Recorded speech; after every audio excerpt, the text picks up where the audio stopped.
시청자 여러분 안녕하십니까? 12월 9일 금요일 굿모닝 YTN 1부 시작합니다. 먼저 오늘의 주요 뉴스부터 전해드립니다. 화물연대가 오늘 오전 9시부터 조합원 총투표를 실시해 파업 지속 여부를 결정하겠다고 밝혔습니다.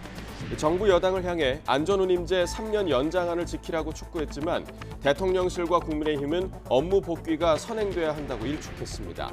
한덕수 국무총리는 오늘 화물연대 파업과 관련해 관계장관 회의를 주재합니다. 민주당이 추진하는 이상민 행정안전부 장관 해임 건의안이 오늘 본회의에서 통과될 가능성이 큽니다. 이 때문에 정기국회 마지막 날인 오늘 여야의 내년도 예산안 처리를 위한 막판 협상도 쉽지 않아 보입니다. 대장동 일당과 유착해 뇌물을 받은 혐의로 구속된 이재명 민주당 대표의 최측근 정진상 정무조정실장이 이르면 오늘 재판에 넘겨집니다. 정 실장의 구속기한은 모레까지지만 검찰은 주말과 휴일을 고려해 오늘 재판에 넘길 방침인 것으로 알려졌습니다. 윤석열 대통령이 축구대표팀 벤투호를 청와대 만찬에 초청해 우리 국민에게는 대표팀이 우승팀이라고 격려했습니다. 주장 손흥민 선수는 윤 대통령에게 명예완장을 깜짝 선물로 전했습니다. 서울에 있는 한 필라테스 학원 대표가 공사를 한다며 잠시 문을 닫는다고 안내한 뒤 아예 잠적해버렸다는 제보가 들어왔습니다. 학원은 관리비와 임대료를 내지 못해 소유권이 이미 건물주에게 넘어간 상태였는데 필라테스나 헬스장의 이런 갑작스러운 폐업 피해 사례는 매해 수천 건에 이릅니다. 생년월일을 기점으로 1년이 지날 때마다 한 살을 더 먹게 되는 만나이 통일법이 국회 문턱을 넘었습니다. 내년 6월 시행되는데 새는 나이보다 최대 2살 어려질 수 있습니다. 지난해 7월에 취임한 페드로 카스티오 페루 대통령이 끊임없는 부패 의혹으로 3번의 탄핵 위기 끝에 결국 대통령직을 박탈당했습니다. 볼루아르테 부통령이 대통령직을 이어받으며 페루 역사상 첫 여성 대통령이 됐습니다. 오늘 중부를 중심으로 빗방울이 떨어지거나 눈이 날리겠습니다. 양은 많지 않겠지만 도로에 살얼음이 낄 수 있어 출근길 교통안전 유의하셔야겠습니다. 중서부와 일부 남부지방은 초미세먼지 농도도 짙게 나타날 수 있겠습니다. 첫 소식입니다. 화물연대가 오늘 조합원 총투표를 통해 파업 중단 여부를 결정하기로 했습니다. 파업 참여 인원이 줄고 있는 데다 민주당이 안전운임제 3년 연장안을 수용하면서 파업 동력이 크게 떨어진 게 원인이라는 분석입니다. 안윤학 기자입니다. 화물연대 집행부 긴급회의가 열린 민주노총 대전본부. 총파업 철회 여부를 결정하려 했지만 결론을 내리지 못했고 논의 끝에 조합원 총투표에 붙이기로 했습니다. 화물연대는 정부의 강경 대응이 물류산업 자체를 파괴하고 있다면서도 조합원 피해를 최소화하고 정부의 태도 변화를 촉구하기 위해 어려운 결정을 내렸다고 설명했습니다. 특히 정부와 여당이 밝힌 안전운임제 3년 연장 약속을 지키라며 조속한 입법화를 촉구했습니다. 안전운임 일몰제 폐지를 주장해왔던 기존 태도에서 3년 연장안 수용 쪽으로 입장을 선회한 겁니다. 정부의 업무 개시 명령 때문에 저희 조합원들이 흩어지고 하는 모습들이 너무 가슴이 아팠고요. 더 이상의 쓸데없는 피해를 당하지 않게 하기 위한 화물연대가 파업 중단 여부를 논의하게 된 데는 파업 동력이 크게 약화했기 때문입니다. 지난달 24일 출정식 당시 9,600여 명에 달했던 파업 참여 인원은 어제 오후 기준 3,300여 명으로 줄었습니다. 민주당이 안전운임제 3년 연장안을 수용한 것도 영향을 줬다는 분석입니다. 여기에 일몰제에 따라 현재 시행 중인 안전운임제가 올해면 폐지되는 상황에 대한 위기감도 작용한 것으로 보입니다. 화물연대 총파업이 16일째로 접어든 가운데 투표 결과는 오늘 정오쯤 나올 것으로 보입니다. YTN 안윤학입니다. 더불어민주당이 화물연대 파업의 핵심 쟁점인 안전운임제를 3년 더 연장하자는 정부 여당의 제안을 뒤늦게 수용했습니다. 하지만 대통령실과 국민의힘은 화물연대 복귀가 먼저라면서 선 복귀 후 논의 원칙을 내세우고 있어 상황은 녹록지 않아 보입니다. 김승환 기자가 보도합니다. 더불어민주당이 화물차 기사에게 최소 운임을 보장하는 안전운임제 3년 연장을 받아들이기로 했습니다. 그동안 민주당은 안전운임제 적용 시한을 없애자고 주장했지만 정부 여당이 요지부동인 상황에서 후퇴한 셈입니다. 윤석열 정부의 노동 탄압으로 인한 파업의 지속과 경제적 피해 확산을 막고 안전운임제의 지속을 위한 최소한의 결정입니다. 이와 함께 민주당은 안전운임제 품목을 늘리기 위해 합의기구를 여야 동수로 꾸리고 법 개정을 위해 일정을 정하자고 촉구했습니다. 이에 대해 대통령실과 국민의힘은 파업 중인 화물연대가 업무에 복귀하는 게 우선이라면서 사실상 요구안을 거부했습니다. 대통령실 관계자는 잘못된 과거에 대해 바로잡고 윤석열 정부에서 누차 강조해온 원칙을 다시 한번 강조한다고 말했습니다. 국민의힘 역시 여론이 악화하자 무승부로 하자는 거라면서 업무 복귀 전 대화와 타협을 얘기하는 건 어불성설이라고 일축했습니다. 민노총의 입법 신여 노릇을 자처하면서 이제 제3자라도 되는 것처럼 중재 운운하는 것도 호환무치입니다. 더불어민주당은 원내일당으로서 안전운임제를 지키기 위해 모든 방안을 마련하겠다고 벼르고 있습니다. 반면 국민의힘은 국가 경제에 막대한 피해를 입힌 데 책임을 묻겠다고 맞서고 있어서 당분간 강대강 대치는 계속될 것으로 보입니다. YTN 김승환입니다. 한덕수 국무총리는 오늘 화물연대 파업과 관련해 관계장관 회의를 주재합니다. 한 총리는 오늘 오전 서울 정부청사에서 화물연대 파업으로 인한 물류 차질 상황을 점검하고 추가 대책 방안 등을 논의할 예정입니다.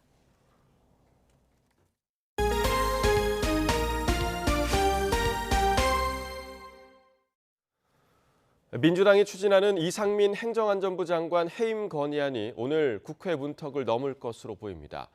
국민의힘의 반발 속에 여야는 내년도 예산안 협상에서도 접점을 찾지 못하고 있는데 정기국회 회기 종료일인 오늘까지 처리될 수 있을지 관심입니다. 권남기 기자입니다. 더불어민주당이 추진하는 이상민 행정안전부 장관 해임 건의안이 어제 국회 본회의에 보고됐습니다. 이태원 참사에 책임을 묻겠다는 것인데 해임 건의안은 민주당 단독 처리가 가능한 만큼 오늘 본회의에서 통과될 가능성이 큽니다. 민주당은 예산안은 예산안이고 문책은 문책이다. 두 사안을 엮어선 안 된다고 강조했습니다. 5천만 국민과 이상민 장관 한 사람 중 누가 눈에 보입니까? 민생과 서민 경제보다 어깨 툭 의리지키기가 더욱 중요합니까? 국민의힘은 민주당이 예산안 처리 뒤 국정조사라는 여야 합의를 파기했다며 예산안 처리를 먼저 해야 한다고 반발했습니다. 대선 불복 행위를 중단하여 윤석열 정부의 실질적 출범을 알리는 내년 예산안 처리에 협조해 주시기 다시 한번 촉구합니다. 다만 여당 내부에선 예산안 처리가 최우선 현안인 만큼 대통령이 거부할 수 있는 해임 건의안과 굳이 연계시킬 필요까지는 없다는 목소리가 나옵니다. 이런 가운데 내년도 예산안 처리를 위한 여야의 협상은 몇몇 쟁점을 두고 접점을 찾지 못하고 있습니다. 특히 정부 예산안에 대한 감액 규모를 두고 평행선을 달리는데 여당은 민주당이 자신들 예산을 늘리려고 무리한 요구를 한다고 비판했고 자신들의 정액 예산을 넣을 수 있도록 좀 많이 삭감을 해달라는 거지. 민주당이 양보를 하지 않으면 예산이 안 돼요. 민주당은 내년도 예산안 처리는 정부와 여당의 손에 달렸다며 여당이 이상민 장관을 지키려고 시간을 끄는 것 아니냐고 되받았습니다. 전체 예산에 아마 민주당이 쓸 수 있는 것은 0.5%도 안 되는 겁니다. 야당인데 왜 정부 예산을 흔드냐라고 이렇게 얘기하는 것은 엄청난 언어도단이다. 여기에 법인세 최고 세율을 내리자는 여당과 부자 감세라는 야당이 대치하는 등 예산 부수 법안 역시 견해차가 좁혀지지 않고 있습니다.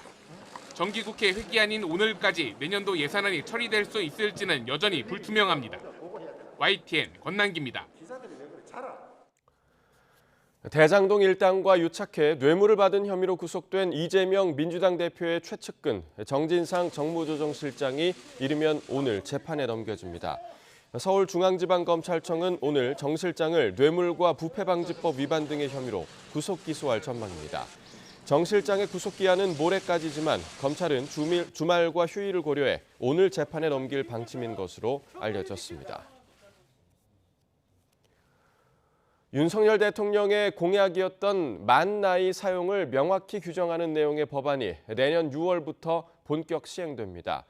대규모 혼란을 낳았던 카카오 서비스 먹통 사태와 유사한 사고를 막기 위한 법안도 통과됐습니다. 박기환 기자가 보도합니다. 일상생활에서 우리나라식 세는 나이 대신 만 나이로 통일하는 법안이 국회 문턱을 넘어섰습니다. 민법 일부 개정 법률안 대안은 가결되었음을 선포합니다.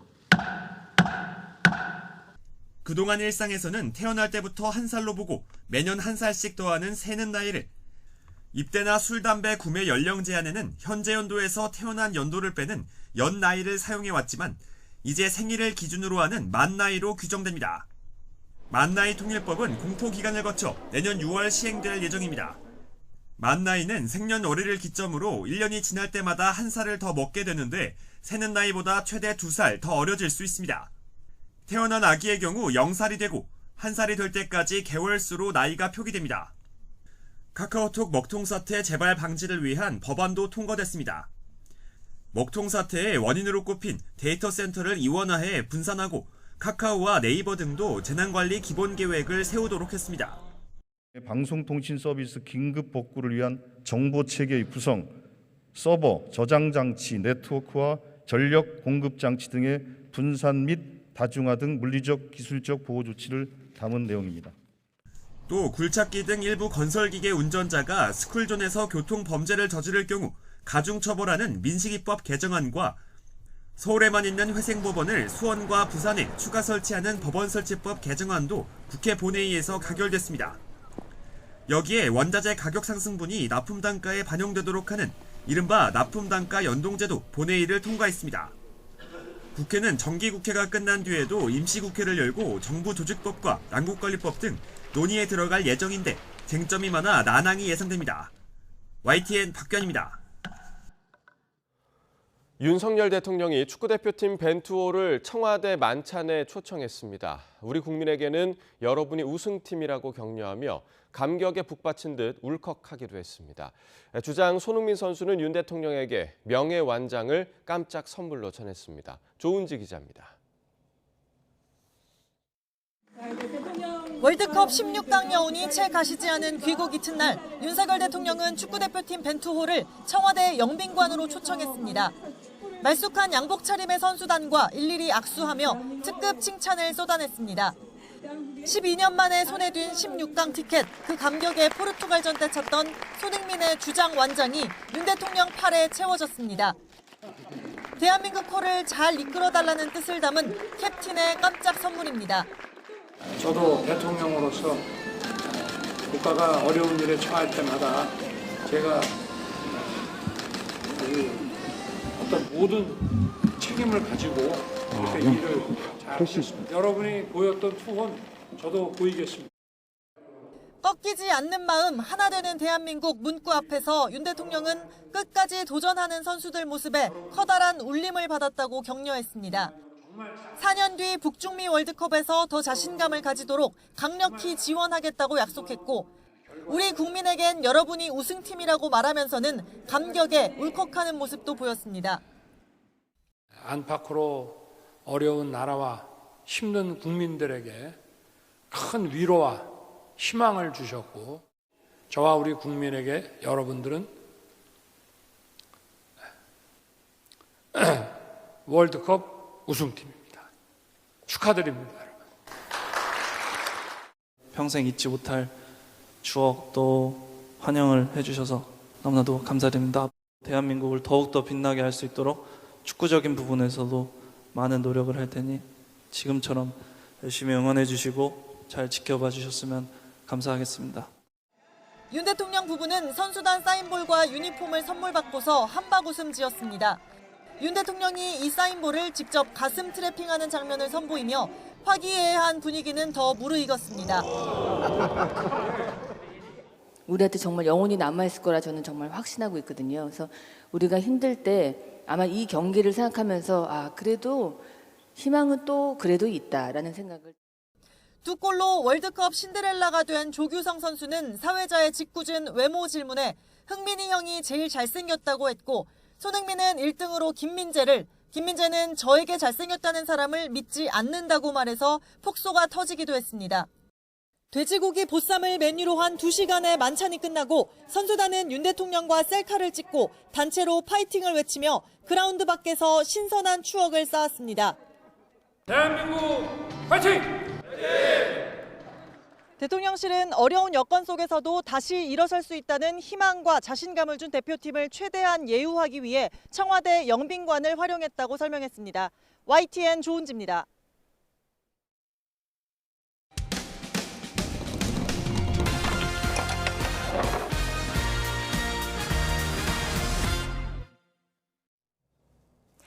서울에 있는 한 필라테스 학원 대표가 공사를 한다며 잠시 문을 닫는다고 안내한 뒤 아예 잠적해버렸다는 제보가 들어왔습니다.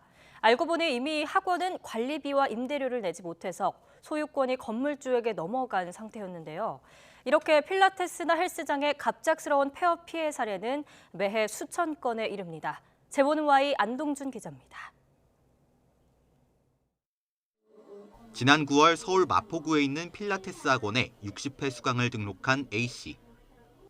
10회 정도 수업을 들을 무렵 학원에 긴급 전기 공사가 잡혀 수업 진행을 잠시 중단한다는 메시지를 받았습니다.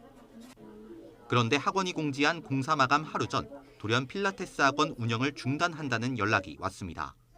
전기공사 끝나면 다시 정상적으로 이용할 수 있겠구나라는 안심을 하면서 이제 기다리고 있었어요. 좀 깨끗한 환경에서 운동을 할 수 있겠구나라는 생각을 했는데 문을 닫아버리니까 좀.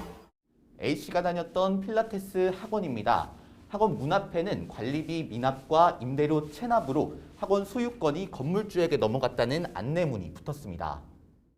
학원의 소유권이 넘어간 날짜는 수강생들에게 전기공사를 한다며 안내 문자를 보냈던 날짜와 일치합니다. 이미 학원이 명도될 것을 알면서도 공사를 위해 잠시 운영을 중단한다며 수강생들에게 거짓말을 한 것이 아닌지 의심되는 대목입니다. 회원 티켓도 100만 원 끊어놓고 그 3월 안에 그것도 가져가야 되는데 그래서 하여튼 그 연락해보라고 제가 관여를 할 수가 없다고 얘기를 했죠. 이렇게. 수강료 수십 회분을 미리 내고 아직 수업이 남아있는 수강생들은 30여 명에 달합니다. 적게는 30만 원에서 많게는 100만 원에 달하는 수업료를 돌려받지 못하고 있는 건데 피해 금액은 어림잡아도 1,000만 원이 넘습니다. 이들은 경찰 고소를 준비하고 있습니다. 이렇게 좋은 기회가 있을 때 더 등록을 하라고. 제가 이제 망설이니까 자기가 이제 세금 낼 돈이 없다. 그러니 20회를 더 주겠다. 취재진이 학원 대표 입장을 듣기 위해 수차례 연락을 시도했지만 대표는 한 번도 전화를 받지 않았습니다. 연결이 되지 않아 삐 소리 후 소리샘으로 연결되오며 최근 5년 동안 필라테스와 헬스장 등 민간 체육시설과 관련한 피해 구제 상담 건수는 재작년 이후 매년 2,000건을 웃돌고 있습니다.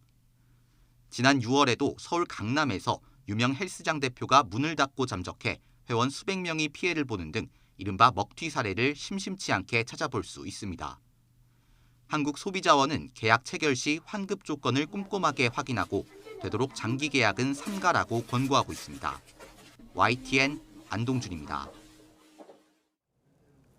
정부가 이르면 내년 1월부터 실내에서의 마스크 착용 의무를 해제할 가능성을 시사하면서 관련 논의도 급물살을 타고 있는데요.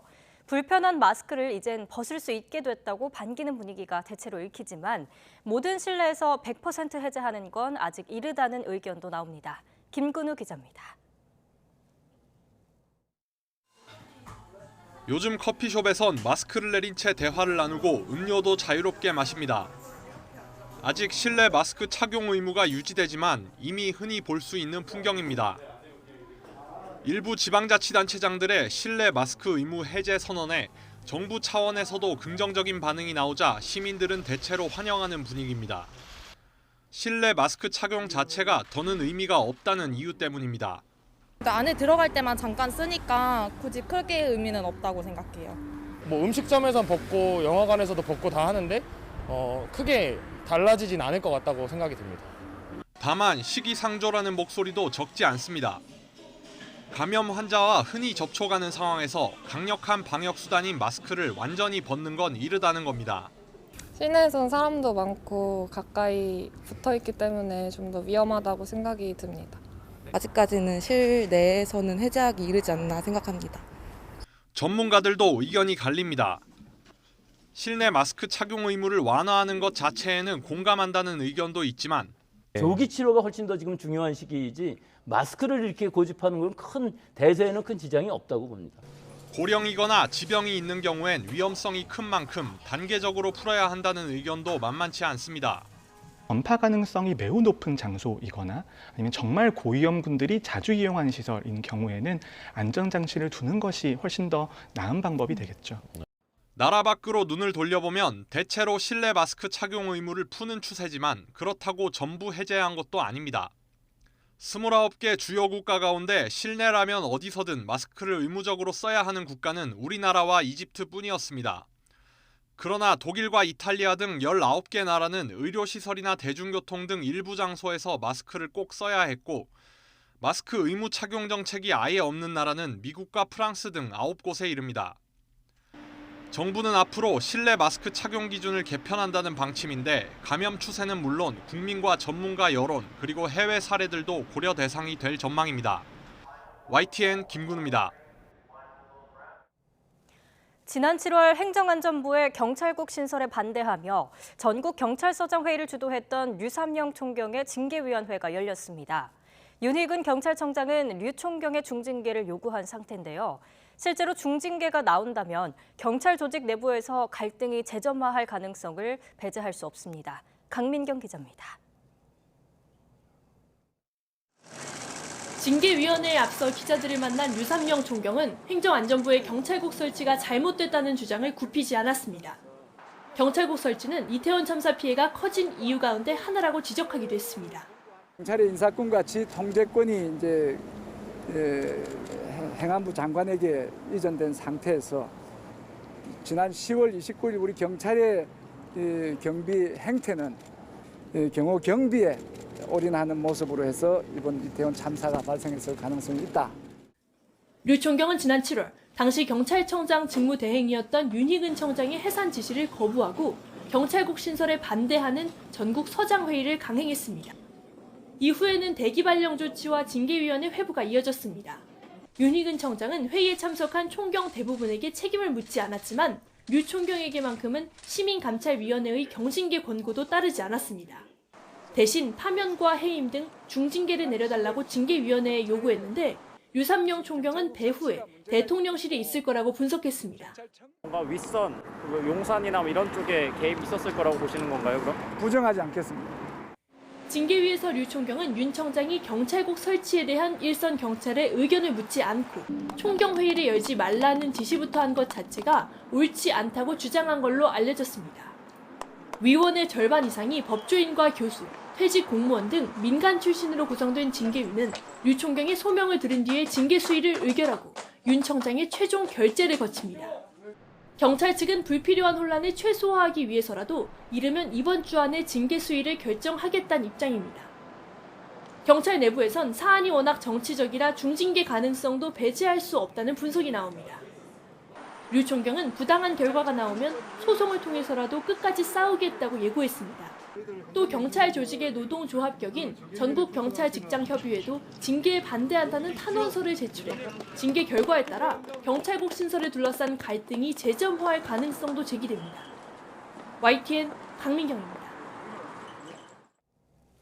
과거 이명박 정부 시절 민주노총, 전교조 등 노동조합을 와해시키려 한 이른바 노조 파괴 사건에 대해 국가의 배상 책임이 있다는 법원 판단이 나왔습니다.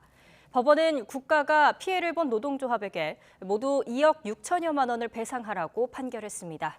홍민기 기자입니다. 지난 2009년 이명박 정부 국가기관들이 정부의 비판적인 노동조합을 분열시키기 위해 공작을 벌인 이른바 노조 파괴 사건. 당시 타임오프제, 복수노조 등 고용노동부가 추진하던 주요 시책에 반대하는 노조들을 분열시키는 게 목적이었습니다. 하지만 그 속내에는 민주노총, 전국교직원 노동조합, 전국공무원 노동조합을 이른바 3대 종북 좌파 세력으로 규정하고 와해하려 한 국정원의 음모가 있었습니다. 고용노동부는 민주노총 세력을 꺾기 위해 국정원 특수활동비를 받아 제3노총인 국민노총 설립을 주도했고 국정원은 전교조를 상대로 지속적인 사찰을 벌이고 법의 노조 통보에 개입하는 등 적극적으로 와해를 시도하기도 했습니다. 국정원 내부 감찰로 수사에 나선 검찰은 고용노동부 등을 압수수색하고 지난 2018년 원세훈 전 국정원장과 이채필 전 고용노동부 장관 등을 불구속 기소했습니다. 노조 와해시키려고 노조 와해라는 생각을 어떻게 가지겠습니까? 민주노총은 명백한 불법 행위라며 국가를 상대로 손해배상 소송을 제기했고 4년 만에 1심 결과가 나왔습니다.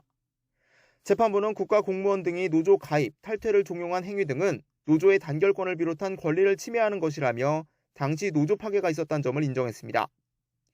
이에 따라 국가가 민주노총에 1억 원, 전국 교직원 노동조합에 7천만 원, 전국 공무원 노동조합에 5천만 원 등 모두 합쳐 2억 6천여만 원을 지급하라고 판결했습니다. 윤석열 정부도 마찬가지로 이번 판결을 좀 보고 현재 가지고 있는 반노조, 노조 혐오, 이 정책에 대한 근본적인 변화가 필요하다고 생각합니다. 원 전 국정원장은 각종 정치 공작을 지시한 혐의 등으로 징역 9년과 자격정지 7년을, 이 전 장관은 징역 1년에 집행유예 2년을 선고받고 형이 확정됐습니다. YTN 홍민기입니다. 라임 사태 주범 김봉현 전 스타모빌리티 회장의 도주를 도운 조카 김모 씨가 구속됐습니다. 서울 남부지법은 어제 김 씨의 구속 전 피의자 신문을 한 뒤 도망과 증거인멸 우려가 있다며 김 씨의 구속영장을 발부했습니다. 김 씨는 지난달 11일 김 전 회장이 팔당대교 인근에서 손목에 차고 있던 전자 팔찌를 끊고 도주할 당시 범행을 도운 혐의를 받고 있습니다. 고발 사주 의혹에 연루된 김웅 국민의힘 의원과 관련한 검찰 수사 보고서에 허위 면담 내용이 기재됐다는 취지의 법정 증언이 나온 데 대해 검찰이 문제가 없다고 밝혔습니다. 서울중앙지검 관계자는 지난 5일 고발 사주 재판에서 증인으로 출석한 A 검찰 수사관이 자신이 경험한 사실이 아니라 일반적인 텔레그램 구동 원리에 대해 전문가로서 의견을 말한 것일 뿐이라고 말했습니다. A 수사관이 영상 녹화가 되지 않는 부장검사실에서 면담 조사를 했다는 의혹에 대해선 통상적인 절차고 실무상 수사 보고서 작성을 영상으로 녹화하는 경우는 거의 없다고 설명했습니다. 문재인 정부 시절 여권 인사에 비위를 제보하라며 협박성 취재를 한 혐의로 1심에서 무죄를 선고받은 전직 채널A 기자에게 검찰이 항소심에서 실형을 선고해달라고 요청했습니다. 서울중앙지방법원에서 열린 이 전 기자의 강요미수 혐의 항소심 결심 공판에서 검찰은 1심 때와 마찬가지로 이 전 기자에게 징역 1년 6개월을 구형했습니다. 또 함께 재판에 넘겨진 백모 후배 기자에게도 1심과 같은 징역 10개월이 구형됐습니다. 취임 직후부터 연이어 위기에 몰렸던 페루 대통령이 탄핵되면서 부통령이 바로 첫 여성 대통령으로 취임했습니다. 지난 5년 동안 6차례 탄핵이 통과된 페루 대통령 잔혹사를 조용성 기자가 보도합니다. 디나 볼루아르테 페루 대통령이 선서와 함께 새 정부의 시작을 알립니다. 페루의 첫 번째 여성 대통령입니다.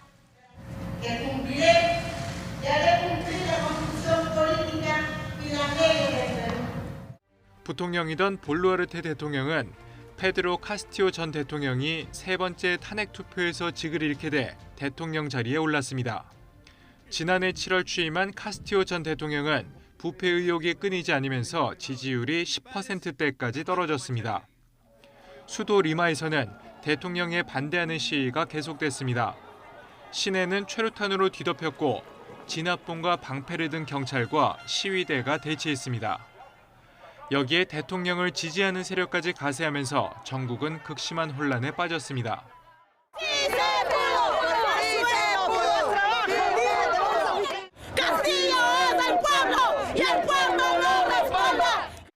카스티오 전 대통령은 의회 해상카드로 반격을 모색했지만 내각마저 반기를 들면서 결국 체포됐습니다. Han votado a favor 101 congresistas. Ha sido aprobada la resolución que declara la vacancia de la presidencia de la República. 정치권 부패가 끊이지 않는 페루에서는 최근 5년 사이 대통령이 5명이나 물러났습니다. 지난 2020년 11월에는 대통령이 2번 바뀌기도 했습니다. 게다가 신임 볼루아르테 대통령은 장관직 1년 반 말고는 정치 경력이 거의 없어 혼란에 빠진 국정을 제대로 건사할 수 있을지 의문입니다. YTN 조용성입니다. 시진핑 중국 국가주석이 어제 사우디아라비아에 도착했습니다. 시 주석의 사우디 방문은 지난 7월 사우디를 찾은 바이든 미국 대통령이 별다른 성과를 거두지 못하고 돌아간 지 5개월 만입니다. 김진호 기자의 보도입니다. 시진핑 중국 국가주석이 사우디아라비아 공군기의 호위를 받으며 사우디 수도 리야드 공항에 도착했습니다. 사우디 원유 수출량의 4분의 1을 수입하고 있는 큰손 중국의 지도자를 맞아 사우디는 축포와 군악대 연주를 울리며 환영했습니다.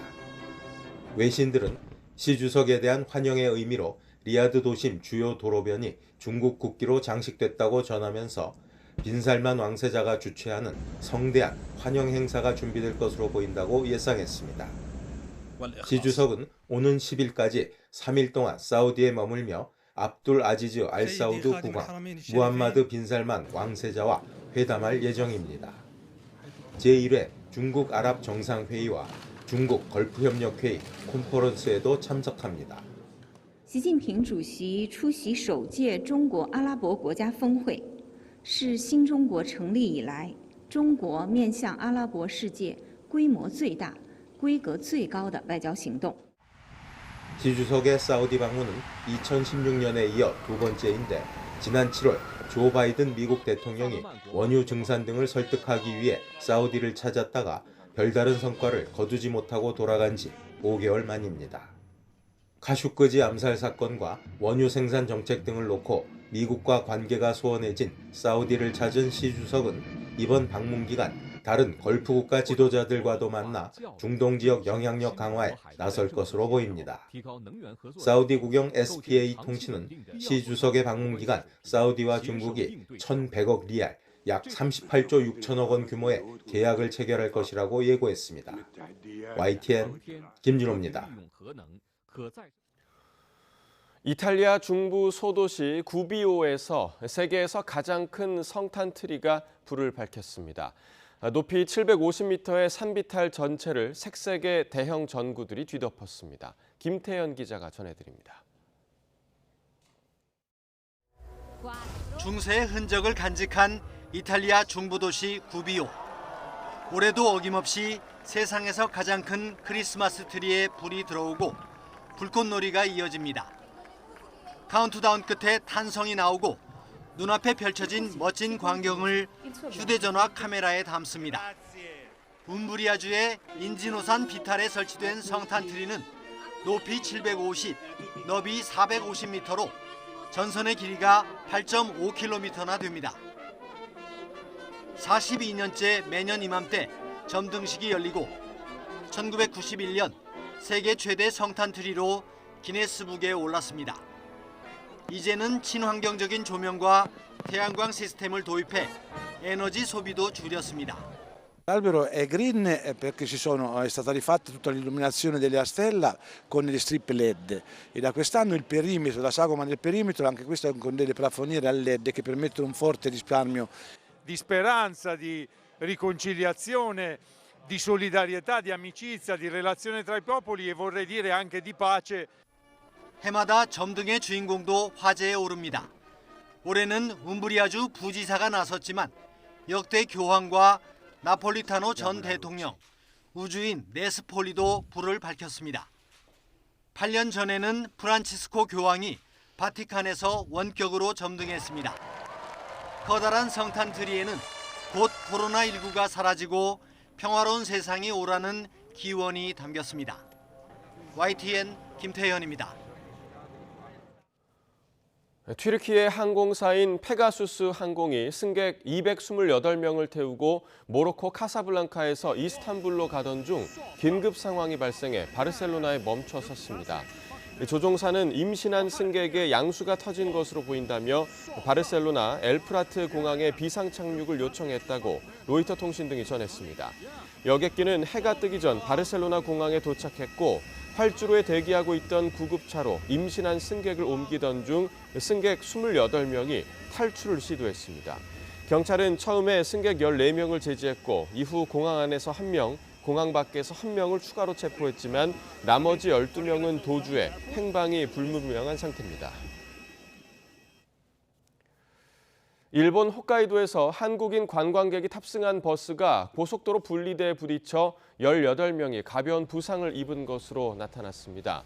일본 민영방송 네트워크 JNN은 어제 오전 홋카이도 아사히카와시 부근 고속도로에서 한국인 관광객 24명 등 26명이 탑승한 버스가 분리대에 부딪히는 사고가 발생했다고 전했습니다.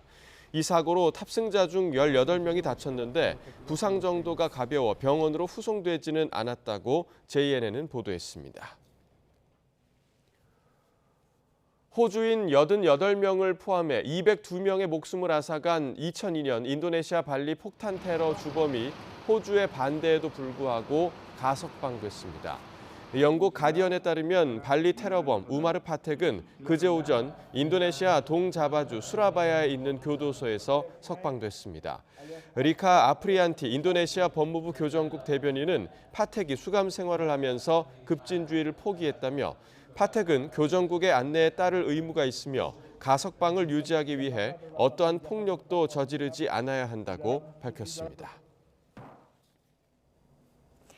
가나전 멀티골의 주인공 조규성의 몸값이 크게 오를 거라는 해외 매체의 전망이 나왔습니다. 영국의 축구 전문 매체 풋볼 365는 카타르 월드컵을 통해 몸값이 치솟은 스타 11명을 선정하며 433 전형 최전방 공격수로 조규성을 뽑았습니다.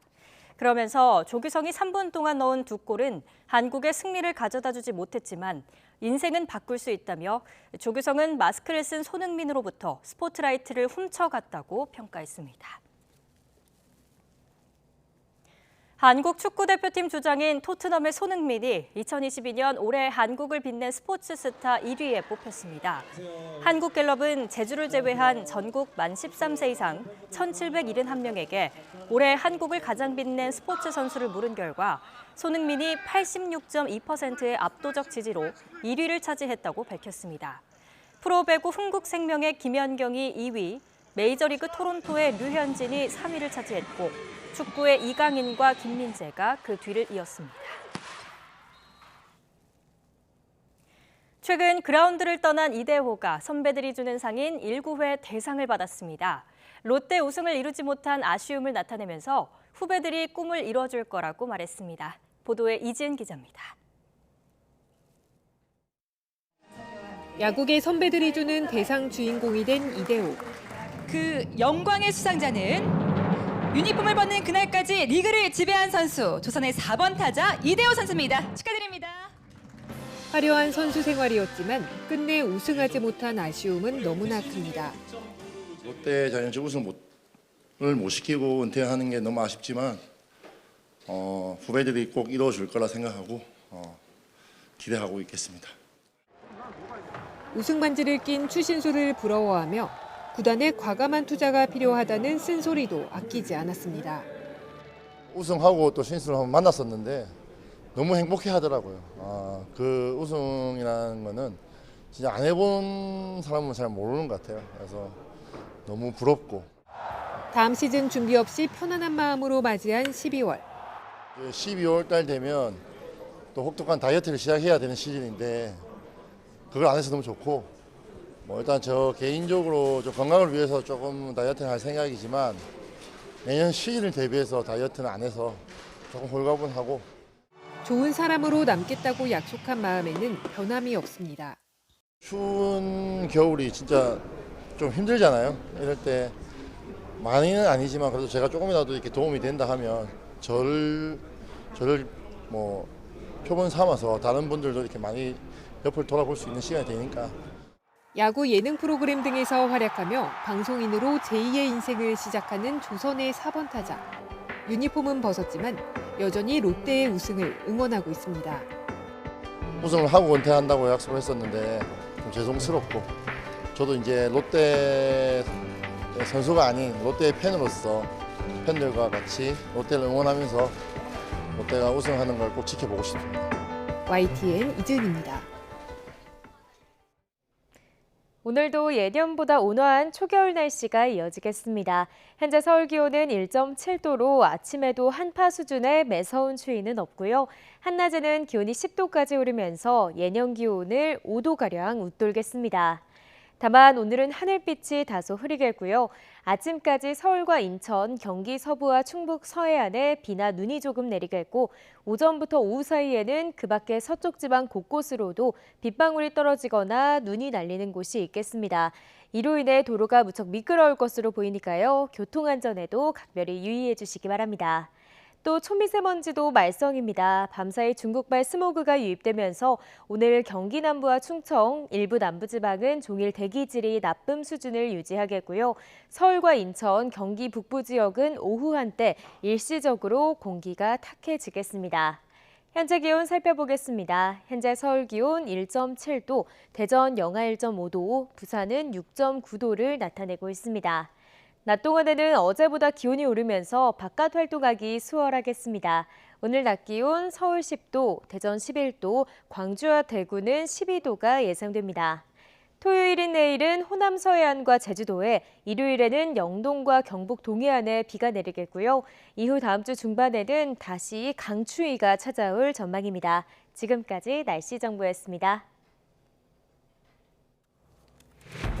화물연대가 오늘 오전 9시부터 조합원 총투표를 실시해 파업 지속 여부를 결정하겠다고 밝혔습니다. 정부 여당을 향해 안전운임제 3년 연장안을 지키라고 촉구했지만 대통령실과 국민의힘은 업무 복귀가 선행돼야 한다고 일축했습니다. 한덕수 국무총리는 오늘 화물연대 파업과 관련해 관계장관 회의를 주재합니다. 민주당이 추진하는 이상민 행정안전부 장관 해임 건의안이 오늘 본회의에서 통과될 가능성이 큽니다. 이 때문에 정기국회 마지막 날인 오늘 여야의 내년도 예산안 처리를 위한 막판 협상도 쉽지 않아 보입니다. 대장동 일당과 유착해 뇌물을 받은 혐의로 구속된 이재명 민주당 대표의 최측근 정진상 정무조정실장이 이르면 오늘 재판에 넘겨집니다. 정 실장의 구속기한은 모레까지지만 검찰은 주말과 휴일을 고려해 오늘 재판에 넘길 방침인 것으로 알려졌습니다. 어젯밤 울산 울주군에 있는 곰 사육 농장에서 곰 3마리가 탈출했다가 사살됐습니다. 사육장 앞에서는 농장 주인 60대 부부가 숨진 채 발견됐는데 경찰은 곰 습격 가능성을 조사하고 있습니다. 올해 대학 수학능력시험에서 만점자가 3명 나왔습니다. 수학이 당락을 가를 것으로 보이는데 이과 학생들의 문과 침공도 더욱 심해질 것으로 보입니다. 중국이 지난 3년 동안 고수해온 제로 코로나 정책을 접고 경제 살리기로 방향을 틀면서 일상 회복 움직임이 거세지고 있습니다. 시진핑 집권 3기 지도부는 내년 경제 성장 목표를 5%로 높이는 방안을 저울질하고 있습니다. 한덕수 국무총리가 화물연대 파업 사태와 관련해 2차로 철강과 석유화학 분야에 대한 업무 개시 명령을 추가로 발동한다고 밝혔습니다. 한 총리는 정부 서울청사에서 주재한 임시국무회의 모두 발언에서 화물연대의 집단 운송 거부가 계속되고 있고 명분 없는 집단 운송 거부 장기화로 우리 산업과 경제 피해가 심각한 상황이라며 이같이 말했습니다. 한 총리는 물류는 경제의 혈맥이고 물류가 멈추면 산업이 멈추고 국가 경제에 고스란히 돌아온다며 특히 철강과 석유화학 분야 출하 차질은 자동차와 조선, 반도체 등 핵심 전방 산업으로 확대돼 경제 전반의 위기로 확산할 수 있다고 우려했습니다. 더불어민주당이 화물연대 파업의 핵심 쟁점인 안전운임제를 3년 더 연장하자는 정부 여당 제안을 뒤늦게 수용했습니다.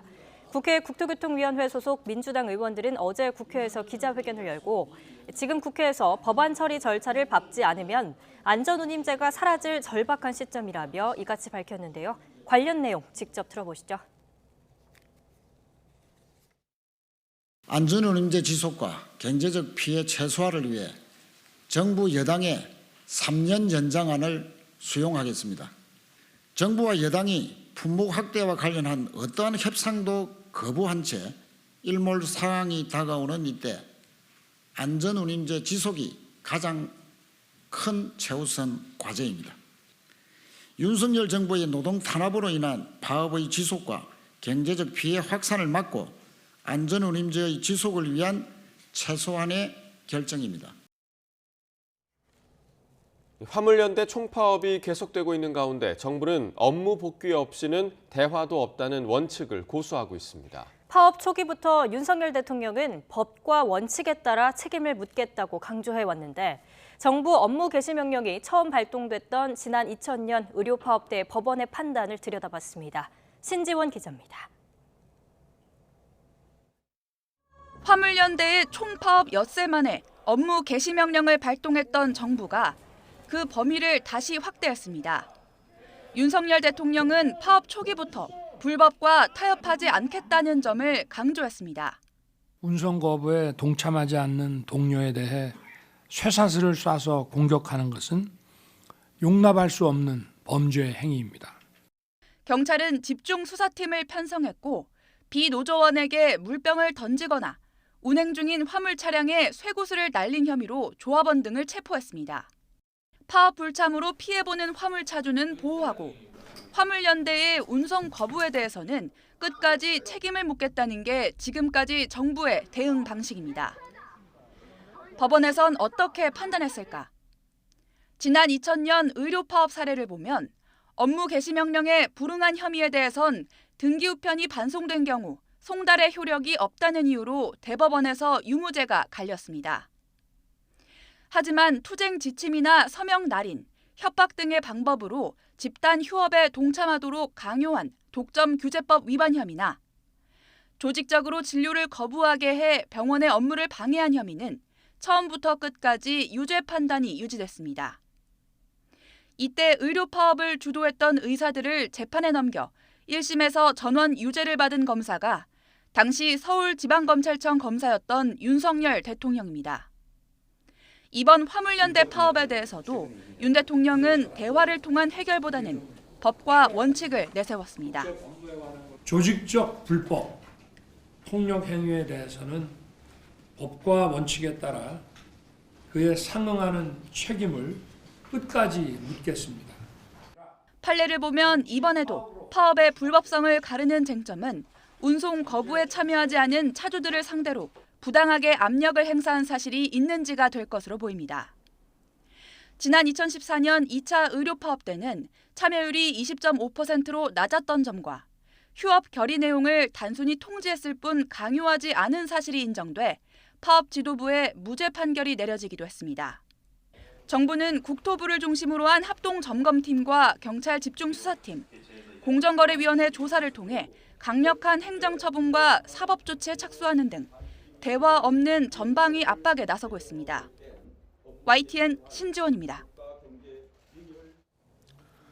화물연대 파업으로 완성차를 공장 내 또는 가까운 장소에 임시 보관해야 하는 상황이 길어지고 있는데 이마저도 한계에 부딪혔나 봅니다.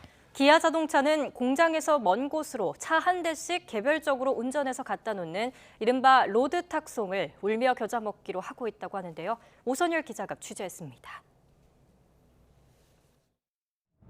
번호판이 없는 SUV 차량이 줄지어 고속도로를 달립니다. 기아 자동차 광주 공장에서 80km 떨어진 전남 목포 신항으로 수출용 차량 수백 대가 개별 탁송되는 모습입니다. 이처럼 요즘 하루 평균 1,800대가 공장에서 먼 곳으로 옮겨집니다. 기아차가 수출용 차량 누적거리 손해까지 감수하면서 개별 장거리 이동에 나선 건 보관 장소가 부족하기 때문입니다. 광주 군공항과 장성 물류센터 등 공장에서 가까운 임시 적치장은 포화 상태입니다. 한평 엑스포공원 주차장도 수출용 차량 3천여 대로 발 디딜 곳 없습니다. 파업 기간에 적치된 물량은 2만여 대에 이르는데 새 차량은 계속 출고되고 있습니다. 우리가 하루에 2,000대씩 차가 나와요. 도저히 이건 안 된다. 그래서 목포 집에 잡게 된 거죠. 처음이에요. 목포 가는 경우가 지금까지 파업이 있었어도 없었거든요. 상황이 이렇자 광주광역시는 최근 정부의 승용차 운반용 카캐리어에 대한 업무 개시 명령 요청을 검토하다가 하루 만에 철회했습니다. 화물연대는 이를 비판하고 나섰습니다. 이 업무 개시 명령을 가지고 논의했다는 그 자체가 진짜 개탐스럽습니다. 이 안전운임제는 아까도 말씀드렸다시피 국민의 안전과 저희들의 안전을 지키기 위한 것입니다. 광주시는 파업이 더 길어지면 역시 공장에서 먼 나주의 활주로 등 완성차를 보관할 다른 장소들을 마련해야 하는 형편이라고 밝혔습니다. YTN 오선열입니다. 이태원 참사를 수사하는 경찰청 특별수사본부가 구속영장이 기각된 이임재 전 서울 용산경찰서장 등에 대한 보강수사에 수사력을 모으고 있습니다. 이 전 서장의 신병 확보 여부가 다른 피의자 혐의를 입증하는 데도 영향을 줄 수 있는 만큼 당분간 수사의 속도를 내기보단 피의자 혐의 다지기에 집중할 것으로 보입니다. 윤성훈 기자의 보도입니다. 주요 피의자를 소환하는 대신 행정안전부와 서울 용산구청 소속 직원만 참고인으로 부른 특별수사본부. 앞서 이임재 전 용산경찰서장의 신병 확보에 한 차례 실패한 만큼 수사력을 분산시키지 않으려는 전략으로 풀이됩니다. 법원은 구속영장을 기각하면서 방어권 보장이 필요하다고 밝혔는데 이를 두고 이 전 서장이 업무상 책임을 다하지 않아 인명피해를 키웠다는 혐의를 특수본이 제대로 입증하지 못한 거란 지적이 나왔습니다.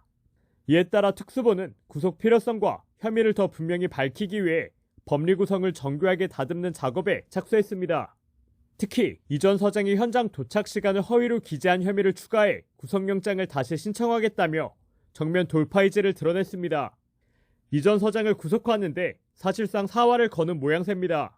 무엇보다 입건자 21명 가운데 16명에게 이 전 서장과 같은 업무상 과실치사상 혐의가 적용된 탓에 이 전 서장의 구속 시도가 재차 불발되면 다른 피의자들의 혐의 입증에도 차질이 생길 가능성이 큽니다.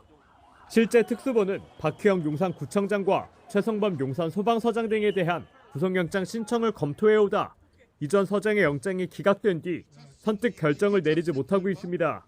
또 이 전 서장에 대한 2차 구속영장을 이번 주를 넘겨 신청할 거란 전망이 현실이 되면 행안부와 서울시 등 윗선을 향한 수사 일정도 줄줄이 밀릴 수 있습니다. 그러나 이런 우려 속에서도 잘못 끼운 첫 단추를 바로 잡아야 하는 특수본은 한동안 수사의 속도를 내기보다는 혐의 다지기에 집중할 수밖에 없을 것으로 보입니다. YTN 유성훈입니다. 올해 대학 수학능력시험에서는 3명이 만점을 받았습니다. 지난해보다 국어가 다소 평이했던 것에 비해서 수학은 어려워서 수학 만점자 수가 지난해 3분의 1로 줄었습니다. 결국 수학이 당락을 가를 것으로 보이는데 이과 학생들의 문과 침공도 더욱 심해질 것으로 예상됩니다. 장하영 기자입니다. 문이과 통합수능 2년째인 올해는 수학이 홀로 매우 높은 난이도를 유지했습니다. 최고점은 지난해보다 2점 낮았지만 만점자 수는 지난해의 3분의 1 수준으로 떨어져 2018년 이후 처음으로 1000명을 밑돌았습니다. 반면 지난해 불수능을 이끌었던 국어는 비교적 쉬웠습니다. 표준 점수 최고점이 지난해 149점에서 134점으로 15점 낮아졌는데 130점대로 내려온 건 5년 만입니다. 고난도로 출제했던 문항들이 난도의 고난도 기능을 제대로 못하면서 평이하게 결과가 나오면서 이로 인해 국어와 수학의 표준 점수 최고점 격차는 지난해 2점에서 11점으로 확 벌어졌습니다. 상위권에서는 사실상 수학이 당락을 가를 전망이라 이과생이 인문계열의 대거 지원에 합격하는 이른바 문과 침공이 심화될 수 있을 거로 보입니다. 교육과정평가원은 지난해에 이어 국어와 수학의 선택 과목별 표준 점수 차이는 공개하지 않았습니다. 또 이과 성향 학생이 반드시 유리하다고 보긴 어렵다고 말했습니다. 반드시 수학을 잘하는 학생이 유리하다라고 일방적으로 이렇게 얘기하기는 어려운 부분이 있고요. 중위권 영역에서는 오히려 국어 영역의 표준 점수가 더 높았습니다. 탐구 영역에서는 사탐이 지난해보다 난이도가 올라가 과탐과 균형을 맞췄습니다. 절대평가인 영어는 1등급이 다소 늘었지만 3등급 이상은 절반을 넘지 못해 중위권 학생들은 지난해보다 어려웠던 걸로 분석됩니다. 올해 수능 만점자는 3명으로 재학생이 2명, 졸업생이 1명입니다. 3명 모두 과학탐구를 선택한 이과 수험생이었습니다. YTN 장하영입니다. 가습기 살균제를 호흡기로 들이마시면 일부 성분은 폐를 비롯한 여러 장기로 퍼져 상당 기간 남아있다는 정부 연구원의 조사 결과가 나왔습니다. 국립환경과학원은 경북대와 안전성평가연구소 연구진과 공동으로 진행한 가습기 살균제 성분 체내 거동 평가 연구 결과를 공개했습니다. 이 연구 자료를 보면 가습기 살균제 성분인 클로로메틸 이소치아졸리논과 메틸 이소치아졸리논의 방사성 동위 원소를 합성해 실험용 쥐코에 노출한 결과 5분 뒤 폐와 간, 심장 등에서도 같은 성분이 검출됐습니다. 위메이드가 만든 가상화폐 위믹스가 업비트, 빗썸, 코인원, 코빗 등 국내 주요 거래소에서 상장 폐지됐습니다. 이에 따라 해당 거래소에서 위믹스에 투자했던 고객들은 출금 지원 종료일까지 개인 지갑이나 거래를 지원하는 다른 거래소로 위믹스를 옮겨야 합니다. 주요 거래소 외에 위믹스가 상장된 해외 거래소나 개인 간에는 여전히 거래를 할 수 있지만 일부 해외 거래소도 상장 폐지를 결정해 투자자들의 유의가 필요합니다. 어젯밤 울산 울주군에 있는 곰 사육 농장에서 곰 3마리가 탈출했다가 사살됐습니다. 사육장 앞에서는 농장 주인 60대 부부가 숨진 채 발견됐는데요. 경찰은 곰 습격 가능성을 조사하고 있습니다. 차정윤 기자입니다. 울산시 울주군의 한적한 마을. 농장 철문이 자물쇠로 굳게 잠겨 있고 경찰차가 주변을 배회합니다. 이 농장을 탈출한 곰 3마리가 발견된 건 어젯밤 9시 반쯤입니다. 곰 사육 농장을 운영하는 부모님과 연락이 닿지 않는다는 딸의 신고를 받고 출동한 경찰이 현장을 방문했다가 탈출한 곰 3마리를 목격한 겁니다. 사육장 앞에서는 농장을 경영하는 60대 부부가 외상을 입고 숨진 채 발견됐습니다. 경찰은 곰에게 습격을 받아 참변을 당했을 가능성을 조사하고 있습니다. 경찰은 민간 엽사를 동원해 우리 밖으로 나온 곰 2마리와 우리 안에 있던 1마리까지 2시간 만에 모두 사살했습니다. 해당 농장은 당국에 신고하지 않고 불법으로 곰을 기르던 것으로 확인됐습니다. 일단 사육실 등록 자체가 등록을 하지 않은 곳이어가지고 불법으로 사육을 하고 있다고 보시면 됩니다. 울주군은 어젯밤과 오늘 새벽 인근 주민에게 외출 자제를 당부하는 문자 메시지를 발송하고 탈출한 곰이 더 있는지 수색하고 있습니다. YTN 차정윤입니다. 동해안의 대표적인 석호인 강원도 고성 송지호에서 물고기 수만 마리가 떼죽음을 당했는데 대부분 전어였습니다. 물속에 녹아있는 산소량, 즉 용존산소 부족이 원인으로 추정되는데 관계 당국이 집단 폐사의 원인을 밝히기 위해 조사에 나섰습니다. 송세혁 기자입니다. 바닷물과 민물이 교차하는 석호인 강원도 고성 송지호. 호숫가를 따라 죽은 전어떼가 길게 띠를 이루고 있습니다. 물 위에도 허옇게 배를 뒤집은 채 죽은 전어가 계속 떠오릅니다. 대부분 길이 10에서 15cm로 아직 다 자라지 않은 준성어들입니다. 고성군청 직원 20여 명이 오전부터 죽은 전어를 수거해보지만 좀처럼 줄어들지 않습니다. 지금까지 죽은 전어는 수만 마리. 하루 동안 수거한 전어만 25kg짜리 포대 30개에 이릅니다. 전어들이 갈대숲 사이에 저 밖에서 죽은 부분까지 수거하자면 한 시간이 한 3, 4일 정도 더 소요될 것 같습니다.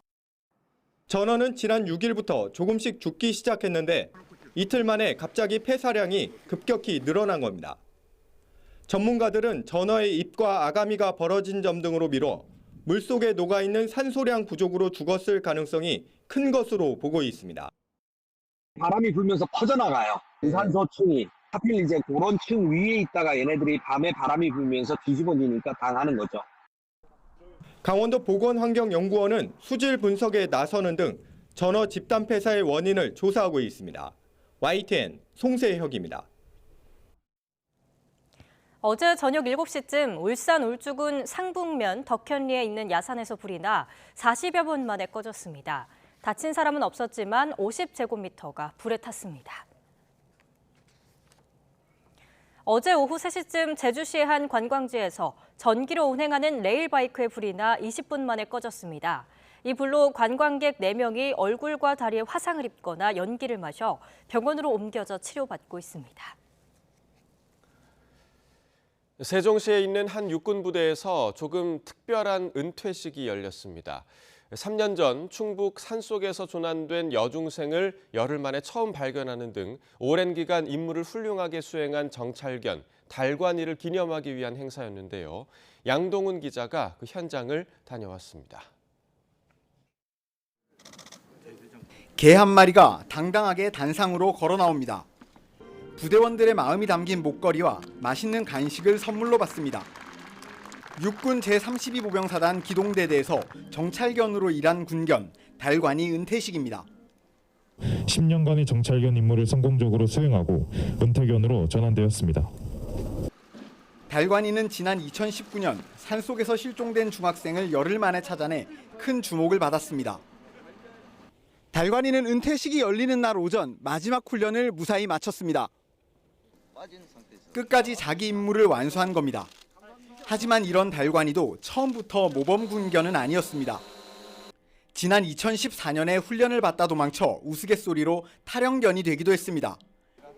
다행히 붙잡혀 돌아온 뒤로는 어떤 개보다 성실하게 훈련을 받았고 2년 뒤 열린 군견 경연대회에서 보란듯이 최우수상을 입에 물었습니다. 워낙 후각이 좋기 때문에 이제 뭐 어떤 지형 지물에서 나도 냄새를 맡으면서 딱 찾는 그런 거 보고 저도 딱 감명 깊었습니다. 은퇴식에 3년 전 달관이가 기적적으로 발견한 조은누리 양과 그 가족이 함께 자리가 더 빛났습니다. 은누리는 그때의 아픈 기억을 극복하고 저희 집에서 가장 행복지수가 높은 아이로 밝게 생활하고 있습니다. 다시 한번 이 자리를 빌어 군견 달관이와 박상진 원사님께 감사를 드립니다. 달관이는 벌써 만으로 10살. 사람으로 환산하면 70에 다다른 고령이 됐습니다. 임무 수행을 30분 이상 할 수 없었고 또 장거리 작전에 참석할 수 없었기 때문에 더 이상의 임무 수행이 어려울 것으로 판단을. 부대원들은 원래 은퇴견이 가야 하는 강원도 춘천 군견훈련소 대신 부대에 남아 함께 생활할 수 있게 해달라고 육군본부에 요청했습니다. YTN 양동훈입니다. 국가인권위원회가 일제강제동원 피해자 양금덕 할머니의 국민훈장 몰 한 장 서운을 추진했지만 외교부가 부처 간 사전 협의가 필요하다며 제동을 건 것으로 나타났습니다. 인권위는 지난 9월 홈페이지에 양금덕 할머니가 포함된 2022년 대한민국 인권상 포상 추천 대상자 명단을 공개하라고 의견을 모았고 내일 2022년 인권의 날 기념식에서 시상할 예정이었습니다. 하지만 외교부는 관련 부처 간 사전 협의가 이루어지지 않았다는 의견을 내 양 할머니에 대한 서운 안건은 지난 6일 국무회의에 상정되지 않았습니다. 이에 대해 양금덕 할머니는 여간 기분 나쁜 게 아니라며 불쾌감을 드러냈습니다.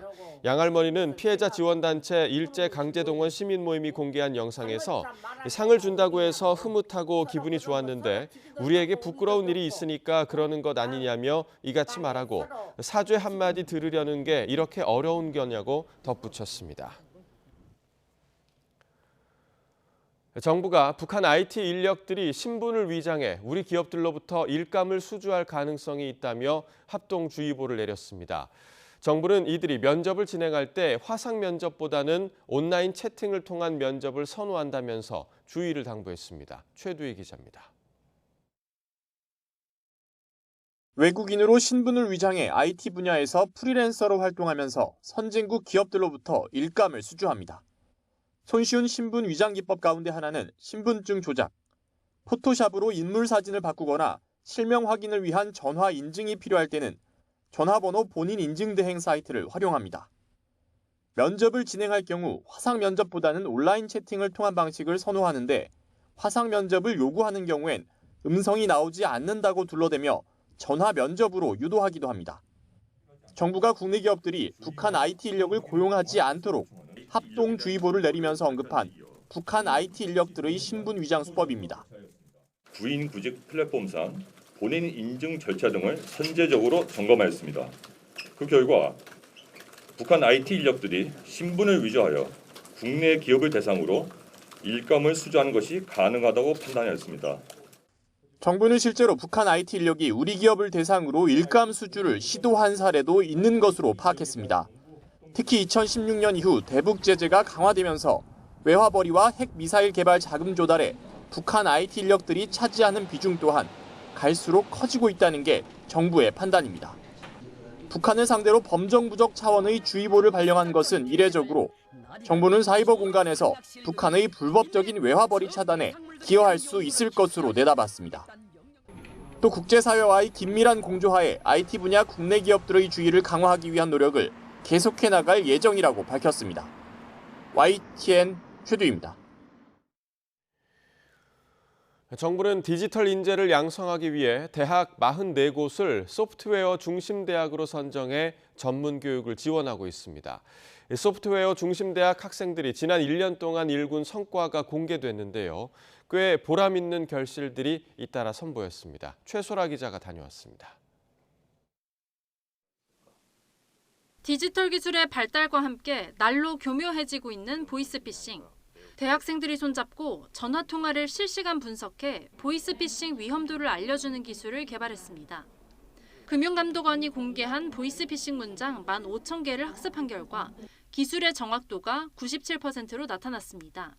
통신사의 보이스피싱 추론 서버를 두고 고객들의 통화 내용을 실시간으로 추론할 수 있도록 통신사 협업이 이루어진다면 청각장애인을 위한 통역 인공지능도 개발됐습니다. 안녕하세요. 오늘 아침 날씨가 참 좋아요. 식사는 하셨나요? 음성을 문자로 바꿔 형태소 단위로 분해해 알맞은 수어 영상을 찾아 연달아 재생해줍니다. 청각장애인의 문맹률이 약 30%라는 것을 보고 여러 컨텐츠에 대한 접근이 어려워서 많은 불편함을 겪을 것으로 생각을 했습니다. 이런 디지털 인재를 전문적으로 양성하는 소프트웨어 중심 대학. 소프트웨어 전공 학생 정원을 늘리고 비전공 학생들에게도 소프트웨어 교육을 필수로 가르치고 있습니다. 2016년 8개 대학으로 시작해 6년 만에 전국 44개 대학으로 확장됐습니다. 소프트웨어 전공 교육을 강화하고 소프트웨어 분야를 접목한 그런 융합 인재를 양성하고 또 기업의 산업체 수요에 맞추어서 최신식 산업체 맞춤형 그런 커리큘럼을 강화하고 ICT 인재를 100만 명까지 늘려서 이러한 기술 경쟁 시대를 극복하자 이런 좀 원대한 계획을 갖고 있습니다. 정부는 2027년까지 소프트웨어 대학을 100개 대학으로 확산하고 인공지능과 양자대학원 등과 함께 디지털 인재 양성의 전진 기지로 만들겠다는 방침입니다. YTN 사이언스 최소라입니다. 미리 보는 오늘입니다.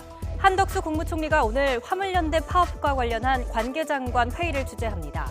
오늘 오전 서울정부청사에서 물류 차질 상황을 점검하고 추가 대책 방안 등을 논의할 예정입니다. 화물연대가 오늘 조합원 총투표를 통해 파업 철회 여부를 결정하기로 했습니다. 화물연대는 어제 저녁 대전에서 중앙집행위원회 긴급회의를 소집하고 입장문을 통해 이같이 밝혔습니다. 여야가 내년도 예산안 처리를 위한 막판 협상을 이어갑니다. 여야 원내대표는 정기국회 마지막 날인 오늘 오후 2시로 예정된 본회의를 앞두고 내년도 예산안 세법을 비롯한 부수 법안 쟁점을 논의합니다. 이재명 민주당 대표의 최측근 정진상 정무조정실장이 이르면 오늘 재판에 넘겨집니다. 서울중앙지방검찰청은 오늘 정 실장을 뇌물과 부패방지법 위반 등의 혐의로 구속 기소할 전망입니다. 지금까지 미리 보는 오늘이었습니다.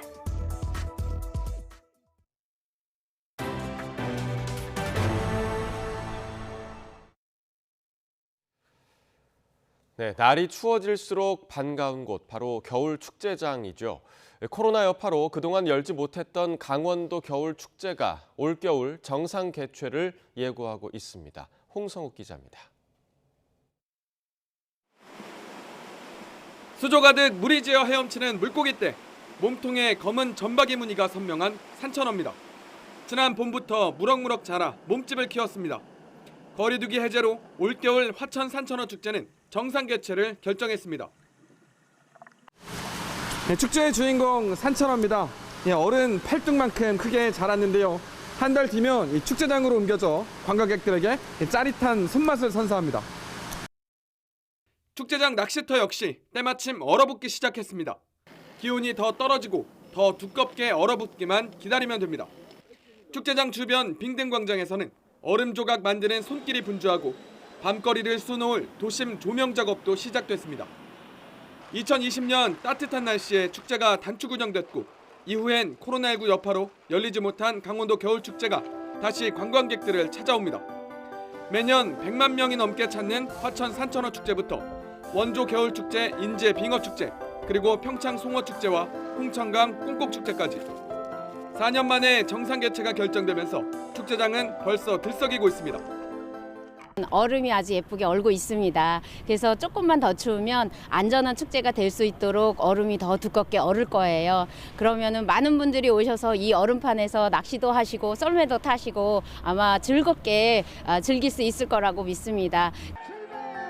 얼음 낚시를 주제로 하는 축제 특성상 손발이 꽁꽁 얼 정도로 추운 날씨가 관건. 기상청은 올겨울 평년과 비슷하거나 추운 날씨가 이어질 것으로 내다보고 있어 축제 전망을 더욱 밝게 하고 있습니다. YTN 홍서욱입니다. 경남 고성군은 우리나라의 대표적인 독수리 월동지입니다.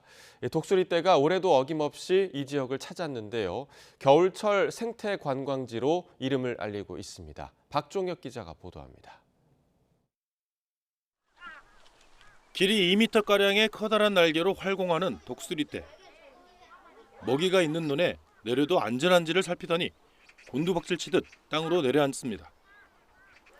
마른 땅에서 먼지가 피어오르도록 녀석들은 치열하게 먹이를 먹기 위해 자리다툼을 합니다. 한참 먹이 쟁탈전을 벌이던 독수리들은 식사를 마치고 논두렁에 앉아 햇볕을 즐깁니다. 몸집이 커다란 녀석들이 일렬로 앉아있는 모습이 앙증맞습니다. 즐거웠고 그다음에 실제로 독수리를 보니까 신기한 것도 있었고 엄청나게 커서 놀랐어요. 지난 11월 초부터 경남 고성을 찾은 독수리는 300마리 정도. 겨울을 나기 위해 몽골에서 남녘 땅을 찾은 천연기념물 독수리입니다. 지난 2000년부터 지역 학교의 선생님이 먹이를 주면서 시작된 보살핌이 20년을 넘겼습니다. 순천에서 구조가 돼서 2년 전에 붙였는데 올해도 어김없이 69번이 와 있습니다. 이런 거 본다 그러면 굉장히 좀 뿌듯하고. 생존을 위해 남쪽 땅을 찾아온 독수리떼는 이제는 생태 관광의 주제가 됐습니다. 고성군은 지난 2020년부터 정부의 지원을 받아 독수리 축제도 열고 겨울철 생태 관광 운영을 돕고 있습니다. 먹이 활동을 이제 우리 민간에서 하다 보니까 우리 고성군도 이게 그 관광 자원화 보호해야 되겠다 이런 그 생각을 가지면서 군비를 지원을 해주고 있었습니다. 해마다 고성을 찾아 귀한 손님 대접을 받는 하늘의 제왕 독수리는 겨울을 나고 이듬해 3월 말부터 몽골로 돌아갑니다. YTN 박종혁입니다. 세계인이 열광하는 이번 카타르 월드컵에 그림자를 들이우는 건 노동자들의 죽음입니다. 경기가 벌어지는 기간에도 외국인 노동자가 사망하는 일이 일어났는데 조직위의 미온적 대처로 비판이 커지고 있습니다. 류재복 기자의 보도입니다. 국제축구연맹 인판티노 회장의 고향인 스위스 브리그. 카타르 월드컵에서 이주 노동자의 죽음과 인권 탄압에 항의하는 광고판이 세워졌습니다. 국제축구연맹마저 노동자들의 희생에 눈을 감고 있다는 비판입니다. Compensate the victims of this World Cup. 750,000 people are calling on you to compensate them. 카타르가 월드컵을 유치한 뒤 시설 공사 과정에서 숨진 이주 노동자가 6,500명을 넘는다는 보도가 나왔습니다. 인도와 파키스탄, 네팔 등에서 온 노동자들은 일당 만여 원에 40도 넘는 무더위에서 혹사당했습니다. 카타르 당국은 사망자가 40명이라고 밝혔지만 믿는 사람은 많지 않습니다. 월드컵이 치러지는 기간에도 필리핀 노동자가 사망하면서 비판이 커졌는데 국제축구연맹은 논의를 피하기에 급급했습니다. That we are talking about things that we have already discussed months and months and months, time and time again. Sorry. Thank you. Bye. 카타르 측에선 오히려 언론을 탓하며 책임을 떠넘깁니다. Narrative. And honestly, I think a lot of the journalists have to question themselves and reflect on why they've been trying to bang on about the subject for so long. 인권단체 등에서는 월드컵 상금에 상응하는 4억 4천만 달러를 이주 노동자 피해 지원에 써야 한다고 주장합니다. 하지만 카타르와 국제축구연맹은 정확한 조사 결과를 지켜봐야 한다며 구체적인 대책을 내놓지 않고 있습니다. YTN 유재복입니다. 중국이 지난 3년 동안 고수해왔던 제로 코로나 정책을 접고 경제 살리기로 방향을 틀었습니다. 내년 5% 경제 성장 목표 설정을 저울질하고 있는데 난관도 적지 않습니다. 베이징 강정규 특파원이 보도합니다.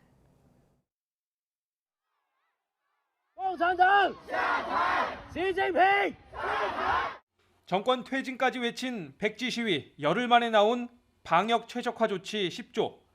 민심 폭발의 도화선이 됐던 막무가내 봉쇄와 집단 격리 수용을 강제하지 않기로 했습니다.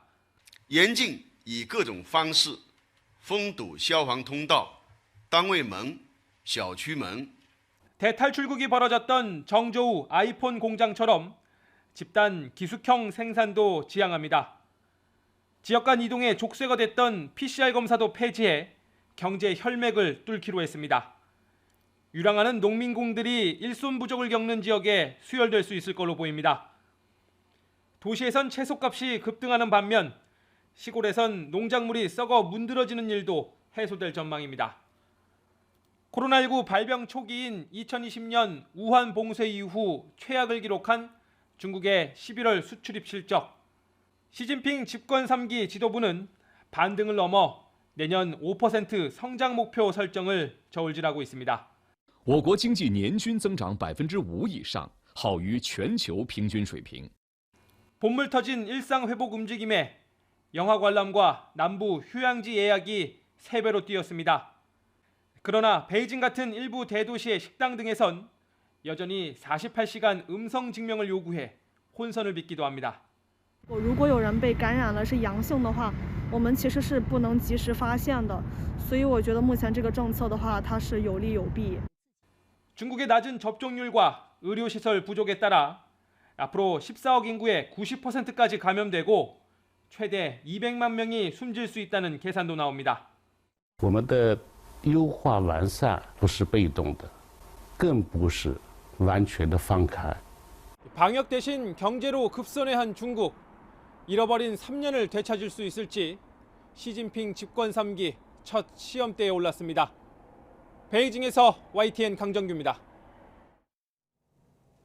조 바이든 대통령의 부인 질 바이든 여사가 최근 국빈 만찬에서 남편의 재선 출마 계획을 밝힌 거로 전해졌습니다. 이런 가운데 미국 민주당이 조지아주 연방 상원의원 결선 투표에서마저 승리하면서 바이든 대통령의 재선 도전 탄력을 받게 됐다는 평가가 나오고 있습니다. 김원배 기자입니다. 에마뉘엘 마크롱 프랑스 대통령이 미국을 국빈 방문 중이던 지난 1일 백악관에서 열린 국빈 만찬. 뉴욕타임스에 따르면 조 바이든 미국 대통령의 부인인 질 바이든 여사는 주빈 테이블에서 운동이 머리를 맑게 하는 데 도움이 된다. 선거 유세 여행을 할 때 특히 그렇다고 말했습니다. 바이든 대통령의 출마 계획이 궁금했던 마크롱 대통령은 이 말을 놓치지 않고 또 다른 선거 운동을 할 준비가 됐느냐고 물었고 질 여사는 이에 단호하게 물론이라고 답했습니다.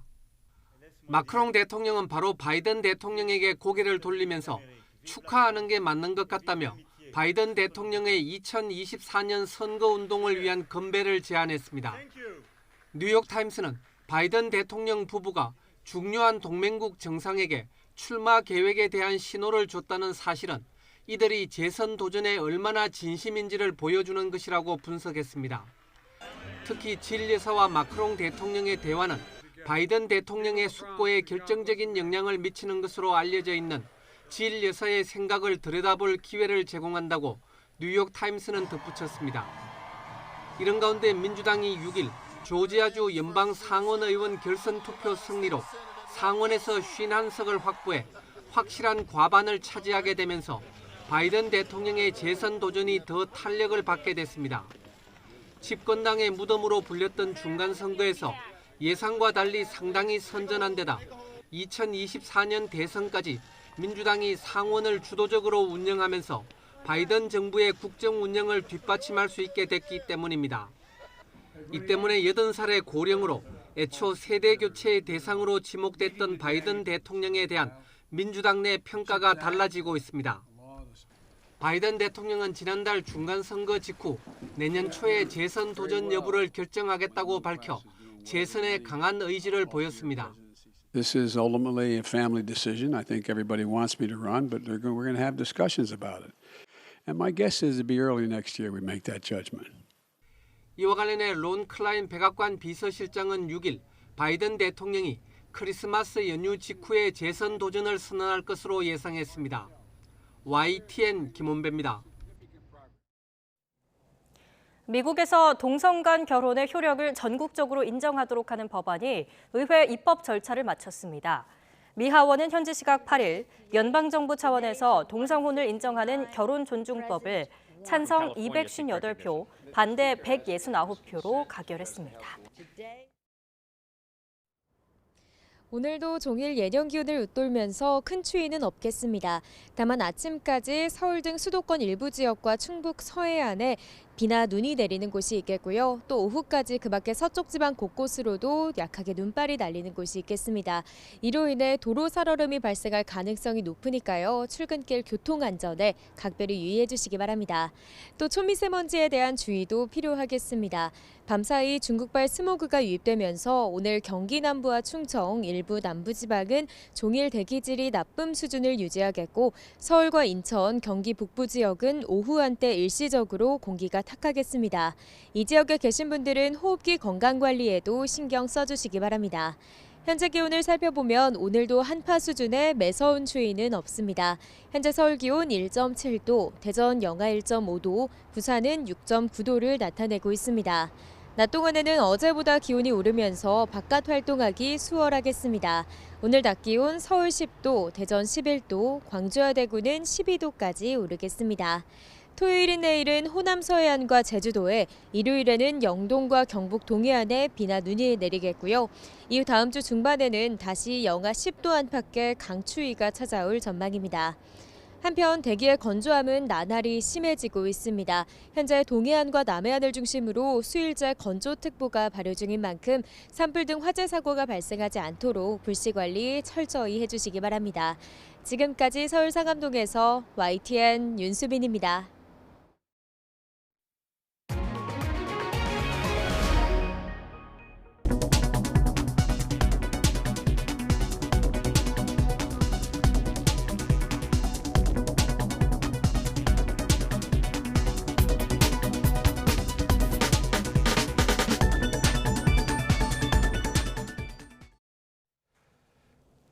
이상으로 굿모닝 YTN 1부를 마칩니다. 잠시 후 2부가 이어집니다. 시청해주신 여러분 고맙습니다.